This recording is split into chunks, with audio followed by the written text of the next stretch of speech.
انہوں نے ایک دفعہ ٹویٹر کے اوپر بھی آج سے 2 سال پہلے ٹرینڈ چلایا تھا کہ انجینئر صاحب کہتے ہیں میں اس زمانے میں ہوتا تو حضرت طلحہ زبیر کے اوپر تلوار اٹھا لیتا، حضرت معاویہ کے اوپر تلوار اٹھا لیتا۔ یار میں نے یہ بات کی تھی، میں نے تو بات کچھ اور کی تھی، جو تمہارا بھی عقیدہ ہے اس عقیدے کے اوپر تو مجھے ٹانٹ نہ کرو۔ میں نے یہ کہا تھا کہ خلفائے راشدین کے حق میں ہم ان کے مخالفین کے اوپر تلوار اٹھا لیتے اگر اس زمانے میں ہوتے، ذاتی تو کوئی دشمنی نہیں ہے، یہ تو ایک پیورلی علمی گفتگو ہو رہی تھی۔ کیا یہ لوگ اس زمانے میں ہوتے تو حضرت ابوبکر صدیق رضی اللہ تعالیٰ عنہ کے ساتھ مل کر ان کے مخالفین پر تلوار نہ اٹھاتے؟ منکرین زکوٰۃ کوئی کافر تو نہیں تھے نا، حضرت عمر تو انہیں کافر نہیں سمجھتے تھے، بخاری مسلم میں ہے کہ یہ نمازیں پڑھتے ہیں، صرف زکوٰۃ کے معاملے میں انہوں نے ایک ڈیویشن کی ہے نا، لیکن حضرت بکر نے کہا کہ جو نماز اور زکوٰۃ میں فرق کرے گا میں اس کے خلاف قتال کروں گا، اور پھر ان میں سے اکثر لوگ تائب بھی ہو گئے۔ پیورلی علمی ڈسکشن ہو رہی تھی، اس میں یہ بات کر رہا تھا کہ اہل سنت کا منہج یہ ہے کہ خلفائے راشدین کے ساتھ کھڑے ہونا ہے ان کے مخالفین کے خلاف، اور خلفائے راشدین کا ساتھ دینا ہے، اور ظاہر ہے اس میں جب جنگ ہوگی تو آپ تلوار بھی اٹھائیں گے، اس میں کون سی گستاخی والا معاملہ ہو گیا؟ اس کا مطلب ہے کہ کیا حضرت علی رضی اللہ تعالیٰ عنہ گستاخی کر رہے تھے حضرت معاویہ کے خلاف تلوار اٹھا کر؟ اپنی عقل بھی استعمال کرتے ہو کہ نہیں؟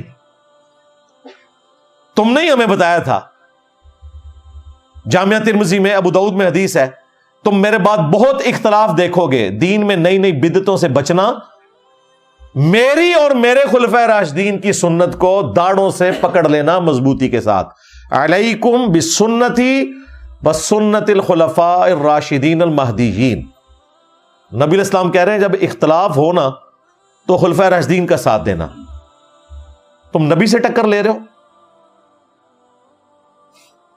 خلفائے راشدین کون ہے؟ وہ بھی ابو داؤد اور ترمذی میں موجود ہے۔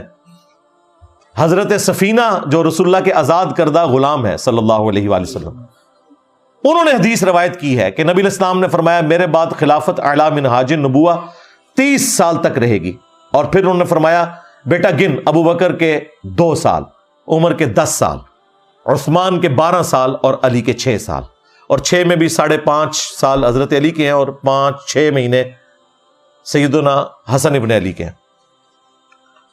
تو بیٹا کہتا ہے کہ یہ بنو امیہ کے لوگ، بنو زرقا، تو علی علیہ السلام کو خلیفہ ہی نہیں مانتے۔ امام ابو داؤد نے لکھا علی علیہ السلام، اور یہ بھی لکھ دیا کہ یہ خلیفہ نہیں مانتے، یہ کہتے ہیں نہیں قصاص عثمان تھا، قصاص عثمان تھا تو خلیفہ تو مانتے نا۔ تو حضرت سفینہ نے فرمایا بنو زرقا، بنو امیہ کے بارے میں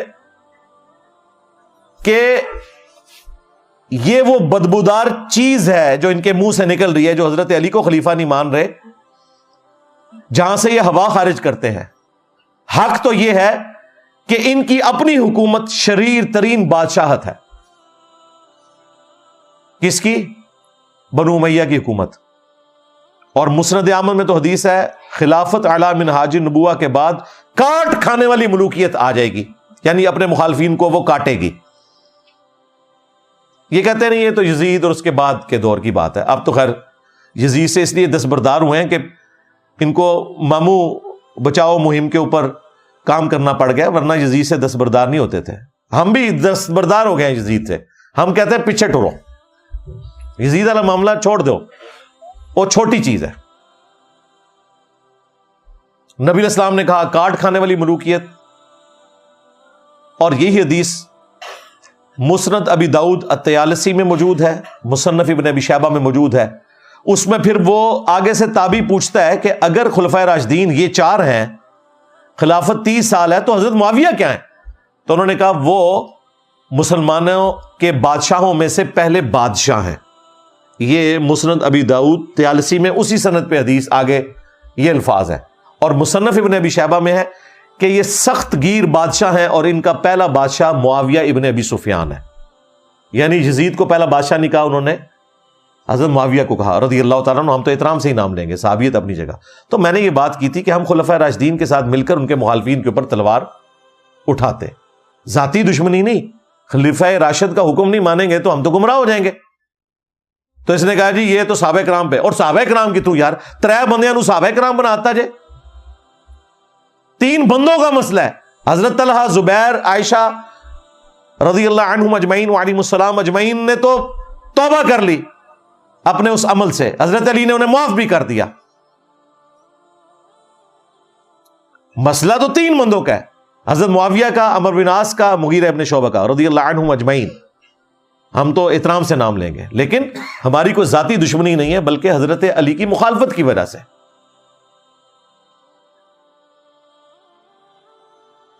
پہلے خلیفہ کے مخالفین کہتے ہیں جی وہ منکرین زکوٰۃ، مسلمہ کذاب کے ماننے والے، مرتد، سیدھا مرتد لفظ بولتے ہیں. ٹھیک ہے جی. دوسرے خلیفہ کے مخالفین کہتے ہیں رومنز اور پرشینز کافر. تیسرے خلیفہ کے مخالفین کہتے ہیں جی خارجی. خارجی تو اس زمانے میں آئی نہیں تھے، بلوائی، ہاں بلوائی کہہ سکتے ہیں. اور ان میں کئی صحابہ بھی تھے، عبد الرحمن بن عدیس اور باقی صحابہ. پولیٹیکل اختلاف تھا. بلوائی یعنی کہ آپ پروٹیسٹ کرنے والے. چوتھے خلیفہ کے مخالفین اب ان کو ہاتھ پاؤں پڑ جاتے ہیں، کہتے ہیں جی یہ باتیں نہیں کرنی چاہیے، ان کا آپس کا اختلاف تھا. واہ، نالی حدیث بھول گئے. علیکم بسنتی وسنت الخلفاء الراشدین المہدیین. اب بھی بولو نا، چوتھے خلیفہ کے مخالفین، خارجی، ناسبی، یہ الفاظ استعمال کرو نا. خارجی تو کر لیں گے، باقی طرف نہیں آتے. وہ کہتے ہیں جی وہ تو صحابہ تھے. بھائی جنگ جمل والوں نے تو معافی مانگ لی. مصنف ابن ابی شیبہ میں فضائل صحابہ احمد بن حنبل کی کتاب میں موجود ہے. حضرت طلحہ کا بیٹا حضرت علی کو ملنے آیا تو اس کی دلجوئی کے لیے مولا علی نے فرمایا میں اللہ سے امید کرتا ہوں کہ یہ جو سورۃ الحجر کی آیت ہے کہ اللہ تعالیٰ اہل ایمان کے دل سے ایک دوسرے کے خلاف جو غل ہے، نفرت آ گئی ہے، وہ نکال دے گا. یہ میرے طلحہ، زبیر اور عثمان بن عفان کے بارے میں ہے کہ اللہ تعالیٰ ہمارے دلوں سے ایک دوسرے کے بارے میں جو میل آ گئی ہے وہ صاف کر دے گا، اور ہم جنت میں تختوں پر آمنے سامنے بیٹھے ہوں گے. آمنے سامنے جبھی انسان بیٹھ سکتا ہے جب دل میں کوئی کدورت باقی نہ رہے. لیکن ماموں کو معاف نہیں کیا مولا علی نے. ہمارے استاد ڈاکٹر سرار صاحب نے بھول پان میں حضرت معاویہ کا نام ویسے ہی بیچ میں ٹھوک دیا کہ میں امید کرتا ہوں کہ حضرت معاویہ اور میرے بارے میں یہ بات ہے. وَنَزَعْنَا مَا فِي صُدُورِهِم مِّن غِلٍّ، بلکہ ان آیات پر حضرت علی کا یہ قول بھی ہے رضی اللہ تعالیٰ عنہ کہ سورہ حجر کی آیت کی ضمن میں خاص طور پر آتا ہے شان نزول میں. تو انہوں نے فرمایا کہ یہ میرے اور معاویہ کے کا ذکر ہے جو یہاں ہو رہا ہے. ظاہر بات ہے جنگیں ہوئی ہیں حضرت علی رضی اللہ عنہ اور حضرت معاویہ رضی اللہ عنہ، تو کتنی کچھ ہو گئی ہوگی شکایت ایک دوسرے سے. تو یہ آیتیں ہمارے لیے ہیں کہ اللہ تعالیٰ ہمیں دونوں کو جنت میں داخل کرے گا تو ہمارے دلوں سے یہ کدورتیں جو ہے وہ نکال دے گا. نہ نہ نہ ڈاکٹر صاحب تمہیں پتہ ہی نہیں، تسی دیوبندیاں دے ٹائے چڑھے رہے ہو پوری زندگی. ماموں کے بارے میں تو اسی مصنف ابن ابی شیبہ میں موجود ہے کہ مولا علی نے قنوت نازلہ پڑھی، اللہم علیک بمعاویہ و اشیاعہ، اے اللہ معاویہ اور اس کے شیعہ کو برباد کر. انہوں نے اردو میں ترجمہ کیا ہے اے اللہ معاویہ اور اس کے شیعہ کو سنبھال لے. دیکھو ذرا، ایسا لفظ کہ بچ جائیں فتوے سے، یعنی تو ان کو سنبھال لے. یہ جب یہودیوں پہ پڑھ رہے ہوتے ہو اللہم علیک بالیہود، تو یہ کہتے ہو کہ اے اللہ یہودیوں کو سنبھال لے. سیم الفاظ ہے، اللہم علیک بمعاویہ. سنبھال سے مراد اگر کرنا بھی ہے تو یہ ہے کہ انہوں نے لپیٹا مار، تباہ و برباد کر، یہ وہ والا سنبھالنا ہے. لو سامو، میں بھی استعمال کرتا ہوں نا، یہ لو میری دلیل سنبھالو.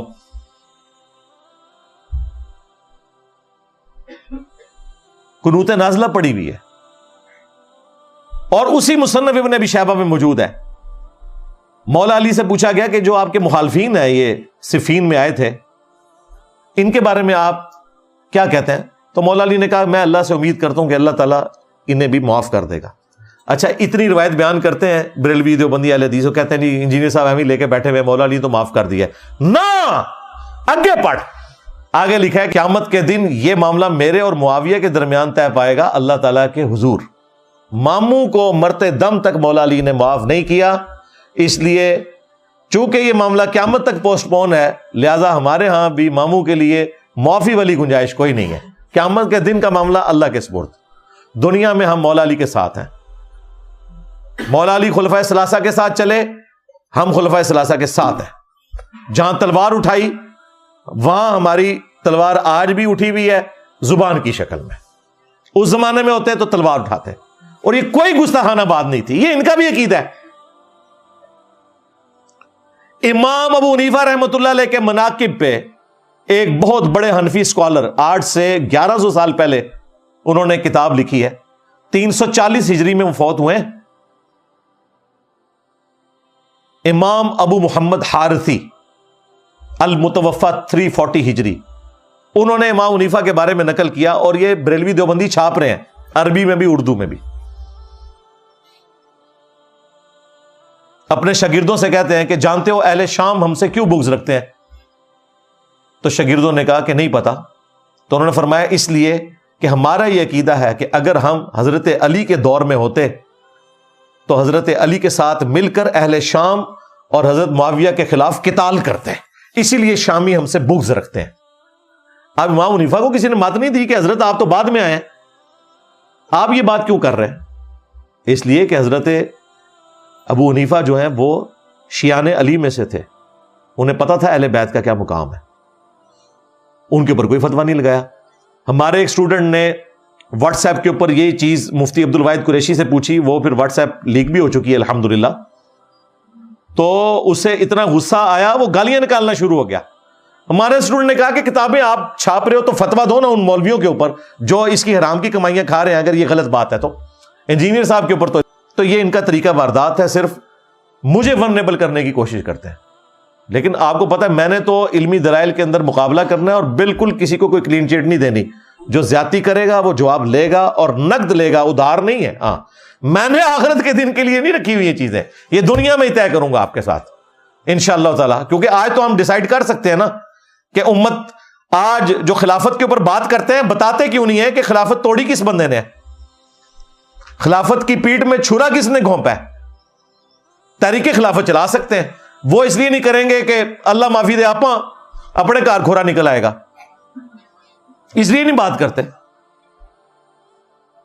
اور وہ بڑے بھائی ان کے ابتسام صاحب کہتے ہیں جی انجینئر صاحب کو چاہیے کہ وہ یہ کہیں کہ میں اس زمانے میں ہوتا نا تو میں صلح کروا دیتا۔ تو بھی صلح کرا دیتا نا حضرت عثمان اور بلوائیاں کے درمیان، لو سامو ادھر کیوں نہیں بولتے ہو کہ صلح کروا دیتا میں حضرت ابوبکر اور منکرین زکات کے درمیان؟ کتنی ان کو بری لگے گی یہ بات، لگتی ہے نا بری۔ صلح کروا دیتا، صلح کروا دیتا۔ اور سورہ الحجرات میں آیا کہ مسلمانوں کا اگر کوئی گروہ باغی ہو جائے اس کے خلاف قتال کرو یہاں تک کہ وہ توبہ پر آمادہ ہو۔ قرآن بھی تمہیں ہم نے پڑھانا ہے۔ اور سورۃ النساء میں آیا یا ایھا الذین آمنوا اطیعوا اللہ واطیعوا الرسول واولی الامر منکم، اطاعت کرو اللہ کی، اس کے رسول کی، اور اپنے حاکم کی۔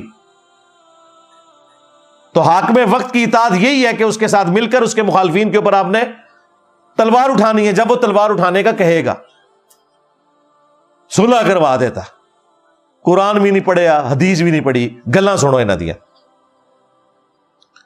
وہ جی بخاری مسلم میں حدیث ہے کہ جب دو مسلمان آپس میں لڑیں تو قاتل اور مقتول دونوں جہنمی ہیں۔ اچھا اس کا کیا مطلب ہے؟ تم یہ کہنا چاہ رہے ہو کہ حضرت علی اور ان کے مخالفین دونوں جہنم گئے؟ نعوذ باللہ۔ بھونکو نا جو بھونکنا ہے، نکالو نا اس میں سے۔ اس حدیث کو لے کر وہ کہتے ہیں جی حضرت ابو بکر رضی اللہ تعالیٰ عنہ بھی جنگ سے پیچھے ہٹ گئے تھے اسی وجہ سے۔ بھائی ان کی اجتہادی غلطی ہے، حضرت اسامہ بن زید کی اجتہادی غلطی ہے، انہیں حضرت علی کا ساتھ دینا چاہیے تھا۔ لیکن اس کا یہ قطعاً مقصد نہیں ہے کہ یہ حدیث فٹ کی جائے حضرت علی اور ان کے مخالفین کے اوپر۔ یہ وہ لڑائی ہے جو ذاتی بنیاد پہ ہو کہ کوئی مسلمان دوسرے مسلمان کو لسانیت کی بنیاد کے اوپر، جائیداد کے جھگڑے کے اوپر، کسی فرقہ وارانہ اختلاف کے اوپر قتل کر دے، وہ جہنمی ہے۔ لیکن جب خلیفہ وقت باغیوں کو کچلتا ہے تو خلیفہ وقت کہاں سے جہنمی ہو گیا بھائی؟ بات ہی کچھ اور تھی۔ اور یہ پکڑ کے حدیث کو اٹھا کے کہاں سے کہاں لگا دیتے ہیں. خلیفہ وقت کے لیے وہ پھر آیت ہے سورۃ الحجرات والی کہ مسلمانوں کا گروہ باغی ہو جائے تو اس کے خلاف قتال کرنا ہے.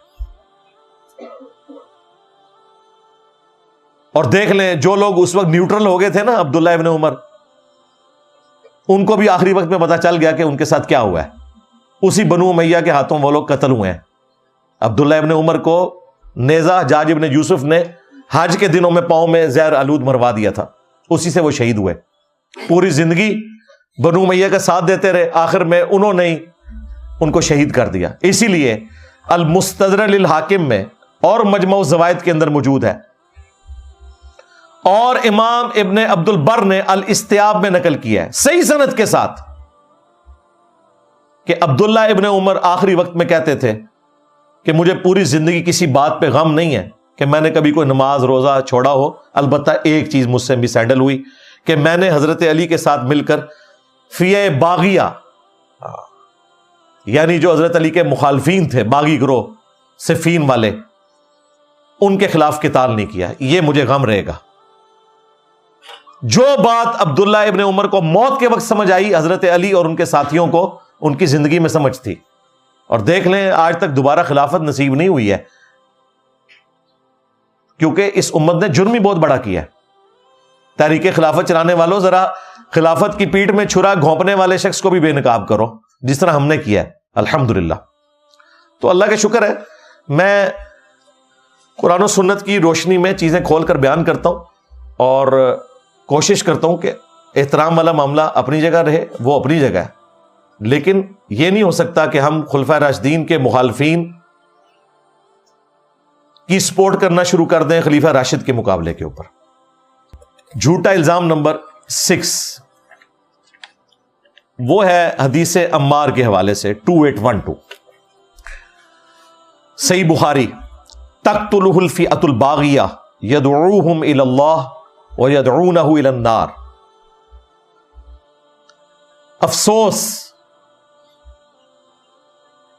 اے عمار، تجھے ایک باغی جماعت قتل کرے گی، تو انہیں اللہ اور جنت کی طرف بلائے گا، اور وہ جماعت تجھے جہنم کی طرف بلائے گی. یہ حدیث بخاری میں بھی ہے، مسلم کے اندر بھی موجود ہے. یہ حدیث پڑھ کے یہ ترجمہ بھی نہیں اردو میں کر سکتے. اس نے ترجمہ کیا اور اس سے پہلے بولا ایک حدیث گھڑی ہوئی، پھر اس کو حیا آئی کہ پکڑا جاؤں گا، کہتا نہیں مفہوم گھڑا ہوا. مفہوم ہی نہیں کوئی گھڑا ہوا بھائی، مفہوم بھی چلی گیا ہے کہ عمار کو فیہ باغیہ قتل کرے گا. ترجمہ ہی نہیں کیا باغی جماعت. اور پھر ساتھ بولا معاذ اللہ. یہ مرزا جہلمی چھپا ہوا رافضی اہل سنت کا لبادہ اڑا ہوا، وہ بدبخت ہر وقت ہر ٹائم اس خاندان کے اوپر حملہ آور، اس خاندان کی توہین و تشنیع کرنا. ایک حدیث گڑی ہوئی ہے، ایک حدیث گڑی ہوئی ہے، ایک حدیث گڑی ہوئی ہے، یعنی مفہوم گڑا ہوا. حدیث تو درست ہے، کہتا ہے عمار کو فیہ باغیہ قتل کرے گا، وہ عمار کو جہنم کی طرف بلاتا ہوگا. معاذ اللہ، وہ عمار کو جہنم کی طرف بلاتا ہوگا. اور یہ جو جہنم کی طرف بلانے والا گروہ تھا نا، معاذ اللہ، یہ امیر معاویہ کا تھا. امیر معاویہ نے قتل کیا تھا. امیر معاویہ معاذ اللہ جہنم کی طرف بلانے والا. جہلمی کہتا ہے نہیں جی نہیں، وہ تو گروہ جہنم کی طرف بلانے والا. معاذ اللہ کو معاذ اللہ، اور کہتا ہے میں مدینہ یونیورسٹی سے فارغ التحصیل ہوں اور اتنی میں نے ڈگریاں کی ہوئی ہیں. اسے یہ معاذ اور معاذ کا فرق ہی نہیں پتا. صحابہ کرام کا جو نام ہے نا، سعد ابن معاذ یا معاذ ابن جبل، وہاں تو پیش ہے، لیکن یہ جو معاذ اللہ اس پہ زبر ہے، اور حدیث کے اوپر پڑھ رہا ہے معاذ اللہ، استغفر اللہ. یعنی نبی اسلام کو سکھانا چاہ رہا ہے. یہ ماموں کو بچانے کے پیچھے یہ نبی اسلام کے ساتھ ٹکر لیتے ہیں. اور کہتا ہے یہ 2812 پڑھ کر صحابہ کرام کو بے ایمان اور منافق کہتا ہے. وَلِعَاذُ بِاللَّهِ تعالی، لعنت ہے جھوٹوں کے اوپر. میں نے آج تک کسی صحابی کو منافق اور بے ایمان نہیں کہا. اگر میں منافق اور بے ایمان کہتا ہوں حضرت معاویہ کو یا عمر بن عاص کو یا مغیرہ ابن شعبہ کو رضی اللہ عنہم اجمعین، تو میں رضی اللہ تعالیٰ عنہ انہیں کہوں. میرے کربلا والے ریسرچ پیپر میں درجنوں جگہ حضرت معاویہ کا نام آیا ہے، ساتھ رضی اللہ عنہ لکھا ہوا ہے، اور آپ کے ساتھ بھی رضی اللہ تعالیٰ عنہ لکھا ہوا ہے۔ کیا میں نے کبھی عبداللہ ابن ابی کو رضی اللہ تعالیٰ عنہ کہا ہے؟ حالانکہ اس کا تو جنازہ بھی حضور نے پڑھایا تھا۔ تو اگر میں ان اصحاب کو منافق مانتا ہوں تو میں رضی اللہ عنہ کہہ رہا ہوں۔ صرف نہ ایک مقدمے کا رخ بدل دیتے ہیں، جیسے ان کے ساتھ ہوتا تھا۔ یہ وہابی حضرات جب حدیثیں سناتے تھے تو دیوبندی بریلوی کہتے تھے یہ اماموں کے گستاخ ہیں، یہ رسول اللہ کے گستاخ ہیں۔ وہی گالیاں انہوں نے مجھے دینی شروع کر دی، اور انہوں نے یہ گمان کیا کہ یہ بڑا اچھا طریقہ ہے انجینئر صاحب کو دبانے کا، جس طرح ہمیں بریلویوں نے دبا لیا تھا۔ او بھائی تہانوں دبا لیا سی، میں تو شاہی کوئی ہو رہا ہاں، میرا نبی سا ہے ہی کوئی نہیں، تیرے بابے تھے شاہی کوئی نہیں۔ حدیث عمار جو ہے 2812 تقتلہ الفئۃ الباغیہ یدعوہم الی اللہ ویدعونہ الی النار، افسوس اے عمار تجھے باغی جماعت قتل کرے گی، تو انہیں اللہ اور جنت کی طرف بلائے گا اور وہ جماعت تجھے جہنم کی طرف بلا رہی ہوگی۔ اس حدیث کو شیخ زبیر زئی رحمہ اللہ سے میں نے نہ صرف ویڈیو میں بیان کروایا، حالانکہ حدیث بخاری مسلم میں تھی، اور میں ساتھ بیٹھا ہوں، ریکارڈنگ بھی میں نے کی ہے، تاکہ یہ اپنے بڑے محدث کی بات، جسے وہ کہتے ہیں کہ عجم میں سب سے بڑے محدث شیخ زبیر زئی تھے رحمہ اللہ، اور عرب میں شیخ البانی نے تو حدیث عمار کے اوپر، اسی طریقے سے حدیث حوب کے اوپر سلسلہ حدیث صحیحہ میں سارے طرق جمع کیے ہیں، اور ظاہر حدیث بخاری مسلم کی ہے۔ میں نے ویڈیو میں شیخ زبیر صاحب سے ریکارڈنگ کروا لی تھی، اور ابو الغادیہ کا نام بھی اس میں مینشن ہوا ہے کہ ابو الغادیہ نے قتل کیا تھا، جو صلح حدیبیہ کے اصحاب میں سے تھے۔ جنہیں نہیں قتل کیا تھا، یہ انہوں نے ڈکوسلا مچایا ہوا ہے کہ وہ خارجیوں کے بارے میں ہے کہ وہ حضرت عمار کو قتل کر رہے تھے۔ بندے کا نام آیا ہوا ہے ابو الغادیہ، مسند احمد کے اندر موجود ہے، وہ خود روتے تھے کہ مجھ سے حضرت عمار قتل ہو گئے۔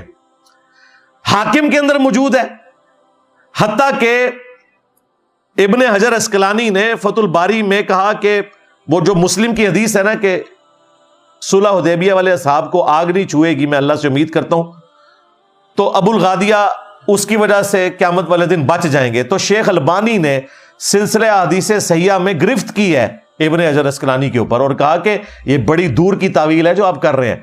اگر نبی علیہ السلام نے مخصوص کر کے فرما دیا کہ عمار کا قاتل اور مال لوٹنے والا جہنم کی آگ میں ہے، تو آپ اس طریقے سے اسے کلین چٹ نہیں دے سکتے۔ شیخ البانی، انہیں رافضی نہیں کہا انہوں نے۔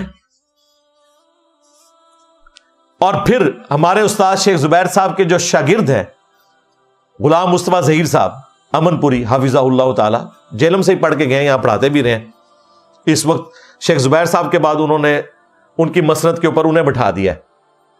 انہوں نے تو ویڈیو میں آ کے رجوع ریکارڈ کروایا کہ میں نے کسی زمانے میں یہ کہہ دیا تھا کہ حضرت عمار کو خارجیوں نے قتل کیا تھا، لیکن چونکہ احادیث میں آیا ہے کہ حضرت ابو الغادیہ رضی اللہ تعالیٰ عنہ نے انہیں شہید کیا تھا، لہٰذا میں رجوع کرتا ہوں۔ لو سامو، مصطفیٰ ظہیر صاحب کو ہر جلسے میں سٹیج پہ انہوں نے بٹھایا ہوتا ہے، انہوں نے تو رجوع کر لیا کہ خارجیوں نے نہیں مارا، ابو الغادیہ نے مارا ہے رضی اللہ تعالیٰ عنہ۔ ہم انہیں بھی رضی اللہ تعالیٰ عنہ کہہ رہے ہیں، ان کی آخرت کا معاملہ اللہ کے سپرد ہے۔ اب یہ علمی ڈسکشن ہو رہی ہے، اور یہ مجھ پہ توہین صحابہ کا الزام لگا دیتے ہیں، بلکہ قطر والوں نے قعقاع ابن عمرو التمیمی کے اوپر فلم بنائی ہے، جس طرح حضرت عمر پہ بنائی ہے نا، انہوں نے قعقاع کے اوپر بھی بنائی ہے، جس کے بارے میں حضرت ابوبکر نے کہا تھا کہ 1000 بندوں پہ بھاری ہے یہ قعقاع۔ یہ جنگ جمل صفین نہروان میں حضرت علی کے کمانڈروں میں تھے، تو اس میں چونکہ جنگ صفین بھی آئی تھی، تو وہ انہوں نے باقاعدہ فلم میں وہ سین فلم آیا کہ عمر بن عاص آ کے حضرت معاویہ سے کہتے ہیں کہ عمار قتل ہو گیا، اور رسول اللہ نے فرمایا تھا کہ عمار کو ایک باغی جماعت قتل کرے گی، جو مسند احمد کی حدیث ہے، جو حاکم میں موجود ہے۔ آگے سے حضرت معاویہ نے کہا کہ ہم نے کہاں سے قتل کیا ہے، نہ علی لے کے آتا ساتھ اور نہ عمار قتل ہوتا۔ اتنی باطل تعویل کی، اور کہا اپنے پیشاب میں پھسل رہا ہے، خود بتا رہا ہے اپنے لوگوں کو کہ ہم نے مار دیا ہے، تو یہ کہا کہ یہ قصور علی کا کیوں ساتھ لے کے آیا تھا۔ پھر حضرت علی تک جب یہ بات پہنچی تو حضرت علی نے پھر آگے سے پھکی دی کہ کیا حمزہ کے قاتل رسول اللہ تھے؟ کہ وہ ان کو ساتھ احد میں لے کے آئے اور حضرت حمزہ شہید ہو گئے؟ اس کا مطلب ہے الزامی جواب دیتے ہوئے کوئی اس قسم کی بات کرنا کوئی رسول اللہ کی توہین نہیں ہے. حضرت علی نے یہ بات کی، یہ انہوں نے اس فلم میں فلمائی. خود سیرت الرسول جو ان کے وہابی فرقے کے امام محمد بن عبد الوہاب صاحب کے بیٹے تھے، سیرت الرسول کتاب یہاں سے آپ کو مل بھی جائے گی، اس کا PDF بھی ہماری ویب سائٹ پہ رکھا ہے. انہوں نے یہ نقل کیا ہے اور حضرت علی کی پھکی بھی ساتھ نقل کی ہے. انہوں نے تو اس سے بھی آگے لکھا، انہوں نے کہا کہ حضرت معاویہ رضی اللہ تعالیٰ عنہ نے نہ صرف حضرت علی کی بیعت سے انکار کیا بلکہ قتل عثمان کا الزام بھی لگا دیا. لو سامو، لیکن اللہ تعالیٰ نے حضرت علی کو بری کیا. اور پھر انہوں نے یہ بھی لکھا سیرت الرسول کتاب میں کہ بنو امیہ کے لوگ 60 سال تک ممبروں سے حضرت علی کے اوپر سب و شتم کرتے رہے، لیکن اللہ تعالیٰ نے ان کی شان بلندی کی. جو یہ کہتا ہے سب کا ترجمہ جو ہے وہ تنقید ہے، وہ تو موجود ہے صحیح مسلم میں، لعن اللہ ابا التراب. اور وہ کوئی نامعلوم آدمی نہیں تھا، گورنر تھا آل مروان کا، حاکم تھا. اور یہ صلح حسن کے بعد ہو رہی ہے. جو کہتے ہیں صلح حسن نے سب کچھ ختم کر دیا، وہ آخری پوائنٹ میں نے صلح حسن کے حوالے سے رکھا ہوا ہے، کہانی بنائی ہوئی ہے کہ جی سب کچھ ختم ہو گیا. ہاں، حسین کو شہید کر دیا، حضرت حسن کو زہر دے دیا، ختم ہو گیا سب کچھ. اس طرح نہیں ختم ہوگا. کربلا قیامت تک تمہیں ہانٹ کرے گی انشاءاللہ تعالی، بچو گے نہیں. تو اس طرح یہ ساری چیزیں الحمدللہ ڈاکومنٹڈ ہیں، ویڈیوز کی شکل میں موجود ہیں. ان کے جو اپنے ایک بڑے محدث گزرے ہیں انڈیا سے، صفی الرحمان مبارک پوری، جنہوں نے الرحیق المختوم کتاب لکھی، جسے سعودیہ کا سب سے بڑا ایوارڈ ملا تھا سیرت کی کتاب کا، اردو میں اویلیبل ہے. اسی بندے نے ابن حجر اسقلانی کی جو کتاب ہے بلوغ المرام، فقہ الاسلام ہے، آپ سمجھ لیں بلوغ المرام، جس امام کی جو بات قرآن و سنت کے مطابق ہے وہ انہوں نے نقل کی ہے. اس میں ایک جلد میں اہل حدیث نے وہ پرنٹ کی ہوئی ہے. اس کی شرح میں انہوں نے عربی میں اس کی شرح لکھی، اور اس میں انہوں نے لکھا کہ حضرت معاویہ رضی اللہ تعالیٰ عنہ نے جنگ صفین میں حضرت علی کے خلاف بغاوت کی اور خروج کیا. خروج کا لفظ لکھا ہے، انہوں نے اردو ترجمے میں یہ چیز کاٹ کے بالکل الٹ کر کے لکھ دی. وہ پکڑی گئی، اور جب میں نے ان کے مولوی کی یہ چیز ہائی لائٹ کی تو کہتے ہیں اتنے بڑے عالم کا نام اس طرح لے رہا ہے. علماء یہود کا کردار کریں گے تمہارے مولوی تو ان کا نام پھر اسی طریقے سے لیا جائے گا نا، کہ اپنی آخرت برباد کر رہے ہیں. تو تمہارے اپنے گھر کی خبر میں آپ کو بتا رہا ہوں کہ خود یہ مانتے ہیں. ابھی یہاں پر ضمن مجھے یاد آیا، انہوں نے آج کل ایک نیا بہانہ نکالا ہے. وہ کہتے ہیں جو بخاری کی 2812 حدیث ہے نا، اس کا ایک طریق جو ہے وہ المستدرک للحاکم میں، اس میں تو الفاظ ہیں خوارج سے متعلق حدیث ہے یہ، کہ عمار کو باغی جماعت قتل کرے گی. تو میں نے ان کو کہا تھا یہ آپ بہت خطرناک کھیل کھیل رہے ہیں. اگر آپ اس کو خوارج کے اوپر لے جائیں گے تو پھر یہاں پر خارجی انہوں نے آپ کے ماموں کو کہا ہوا ہے. ہاں، کیونکہ اسی چیپٹر میں آگے موجود ہے کہ حضرت عمار کو حضرت معاویہ کے فوجی نے قتل کیا تھا، اور وہ صحابی تھا ابو الغادیہ، جس کا میں پہلے ذکر کر چکا، رضی اللہ تعالیٰ عنہ اصحاب شجرہ میں سے تھا. وہ خارجی ان معنوں میں کہ امام وقت کے خلاف خروج کیا، جو مسلم شریف میں حدیث موجود ہے کہ جو امام وقت کے خلاف خروج کرتا ہے. اس اعتبار سے یہ جو خارجی والی ٹرم ہے نا، وہ حضرت علی کے سارے مخالفین پر بولی جائے گی. ویسے آپ اصطلاحاً بات کریں تو اصحاب جمل، اصحاب صفین اور اصحاب نہروان، یعنی نہروان والے. لیکن اگر آپ خلیفہ وقت کے خلاف بغاوت کی بات دیکھیں تو یہ تینوں گروہ ہی خلیفہ کی بیعت سے خروج کرنے والے ہیں. تو وہ اگر آپ پیش کریں گے تو وہ آپ کے لیے خطرناک بات ہو جائے گی. اور تمہارے صفی الرحمان مبارک پوری نے تو خود مان لیا کہ یہ بغاوت بھی تھی اور خروج بھی تھا. خارجی کا لفظ تو انہوں نے بھی استعمال کیا ہوا ہے. لو سامو، اب انہوں نے پچھلے دنوں نے ایک نیا ڈھکوسلا شروع کیا. وہ کہتے ہیں وہ تو حضرت زبیر کے قاتل کو بھی حضرت علی نے کہا تھا، ابن جرموز کو، المستدرک الحاکم میں ہے مسند احمد میں، کہ صفیہ کے بیٹے کے قاتل کو میں جہنم کی خوشخبری سناتا ہوں، کیونکہ نبی علیہ السلام سے میں نے سنا تھا کہ ہر نبی کا کوئی نہ کوئی حواری ہوتا ہے، اور زبیر جو ہے وہ میرا حواری ہے. پہلی بات ہے یہ نبی علیہ السلام نے حضرت زبیر کے قاتل کو جہنمی نہیں کہا تھا، حضرت علی نے کہا تھا. پہلی تو کلیریفیکیشن یہ ہے. نبی علیہ السلام کا اتنا فرمان تھا کہ زبیر میرا حواری ہے. دوسری بات، اس بنیاد پہ تم باغی جماعت کو کیسے کور کر رہے ہو؟ وہاں انڈیویجول کی بات ہوئی ہے. اس سے اس نے پتا کیا پلی لی ہے؟ وہ کہتے ہیں دیکھیں ابن جرموز تو حضرت علی کا فوجی تھا، اس نے حضرت زبیر کو قتل کر دیا، تو اس کا تو مطلب یہ ہے کہ پھر حضرت علی کی جماعت بھی جہنمی ہوگی. جماعت کا تو ذکر ہی نہیں اور حدیث بھی نہیں، حضرت علی کا قول ہے اور ہم اس کا احترام کرتے ہیں، لیکن وہ انڈیویجول کے بارے میں ہے. تمہارے ماموں کی جماعت کے بارے میں تو آیا ہے کہ عمار کو باغی جماعت قتل کرے گی. یہاں ہے کہ زبیر کا قاتل جو ہے وہ جہنم میں، اور وہ بھی حضرت علی کا قول. جماعت کی بات نہیں ہو رہی، کیونکہ وہ بعد میں پھر خارجی ہو گیا تھا ابن جرموز. اس طرح یہ چیزیں جوڑ کے نا اپنی مرضی کا رزلٹ نکالنے کی کوشش کرتے ہیں. ایسی ایسی باطل تعویلات ماموں کو بچانے کے لیے. اور ہوتا کیا ہے، وہ جتنی باطل تعویل کرتے ہیں نا، میں جب اس کا علمی جواب دیتا ہوں تو میں تو دسا قیامت دن ماموں نے پہلے انہوں نے گربان پکڑنا ہے دوئے پراواں دا کہ جو کچھ تو انجینئر کو تسی کروایا نا تساں دوئے نے 1400 سال کسی نے نہیں سی کیتا، تہاڈی وجہ نال کیتا ہے انہیں سارا کچھ.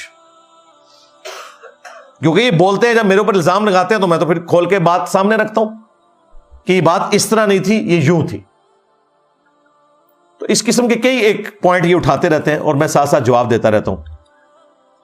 ایک اور انہوں نے پوائنٹ اٹھایا جس صحیح مسلم میں حدیث ہے کہ جب مسلمانوں کے 2 گروہ ہو جائیں گے تو تیسرا ایک گروہ اس میں سے نکلے گا اور اس گروہ کے خلاف وہ گروہ قتال کرے گا جو اقرب الی الحق ہوگا. تو حضرت علی زیادہ حق کے قریب تھے، دوسری جماعت بھی حق والی تھی لیکن کم، کیونکہ حضرت علی نے خوارج کے خلاف قتال کیا تھا جو بخاری مسلم میں رپورٹ ہوا. اقرب الی الحق، اقرب الی الحق کا مطلب یہاں پر حق والا ہے. مخالف جماعت جو جہنم کی طرف بلانے والی باغی جماعت نبی علیہ السلام نے فرمایا وہ کیسے حق پر ہو سکتی ہے؟ اقرب الی الحق کا مطلب ہے حق والا. اس کا ثبوت سورہ آل عمران میں منافقین کے بارے میں ہے. غزوہ احد والے دن وہ ایمان سے زیادہ کفر کے نزدیک تھے. تو مجھے بتائیں کیا منافق میں کوئی ایمان بھی ہوتا ہے؟ لیکن الفاظ یہی ہیں کہ وہ کفر کے زیادہ قریب تھے ایمان سے زیادہ غزوہ احد کے دن. تو یہ عربی لنگوسٹک کا سٹائل ہے. ہمارا عقیدہ وہ ہے جو یہ کہتے ہیں سلف کا فہم. سلف بھی ان کے لیے امام آجری رہ گیا ہے، احمد بن حنبل رہ گیا. وہ سلف تو اہل بیت اور صحابہ ہیں. سن کبرا البیہقی میں موجود ہے. عمار ابن یاسر کہتے ہیں جن کے بارے میں بخاری میں حدیث ہے کہ ان کی زبان کو اللہ نے شیطان سے محفوظ کیا ہوا ہے. رسول اللہ کی گارنٹی ہے ان کے لیے. عمار ابن یاسر کہتے ہیں کہ اہل صفین حضرت معاویہ کی جماعت کو یہ نہ کہو یہ کافر ہوئے ہیں، یہ کہو یہ ظالم اور فاسق ہے. کیا الفاظ ہیں؟ ظالم اور فاسق. کہتے ہیں سلف کا فہم لو سامو. آج میں جمل اور نہروان کو ڈسکس نہیں کر رہا، ورنہ وہاں پہ بھی حضرت عمار ابن یاسر کے جو خطبات ہیں بخاری کے اندر وہ موجود ہیں. الحمدللہ ہم عمار ابن یاسر والے شیعہ ہیں.